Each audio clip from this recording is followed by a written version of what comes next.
Como eu falei ao longo das lives de aquecimento para o desafio Você na Medicina, né? Foram 14 lives de aquecimento, então nessas lives eu falei sobre toda a estrutura que fundamenta, que sustenta essa metodologia de estudo.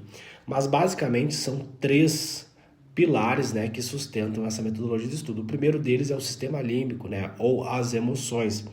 Então todas as memórias que você tem são memórias emocionais.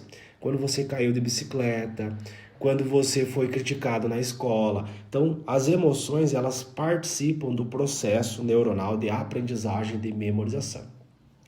O segundo pilar é a codificação semântica. Então, para você aprender física, matemática, redação, você tem que traduzir essas informações para a linguagem do cérebro, para que você consiga ter memória de longo prazo.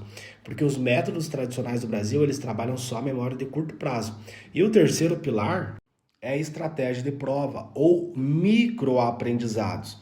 Então, em vez de você querer estudar toda a matemática, não, você vai focar em microaprendizados, micro resultados. Inclusive, pensando no contexto de aprovação em medicina, no Enem vestibular, é muito mais relevante você estudar aqueles conteúdos que são mais prevalentes na prova do que você querer estudar tudo. Então, quando você foca em microaprendizados, né? Um exemplo que eu dou para os meus alunos lá no Método Atletamente é a pizza, né? Então, sábado à noite você vai pedir uma pizza lá no iFood e você vai cortar essa pizza em 8 pedaços ou 12 pedaços.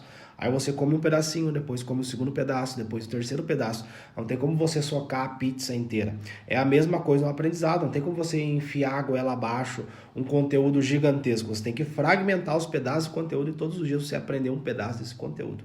E se você ainda não viu as 14 lives que eu fiz de aquecimento para o Desafio Você na Medicina, que inclusive começa agora, segunda-feira, dia 2 de setembro, recomendo você pesquisar lá no meu canal do YouTube e assistir essas lives, porque lá eu falei de forma mais aprofundada, né, como que funciona cada um desses tópicos e como que essa metodologia de estudo americana, né, possibilita as grandes descobertas, se você for analisar, foram em universidades americanas, né? Por quê? Porque lá eles estimulam essa alta performance do cérebro, enquanto que no Brasil eles estimulam você copiar o que o professor fala.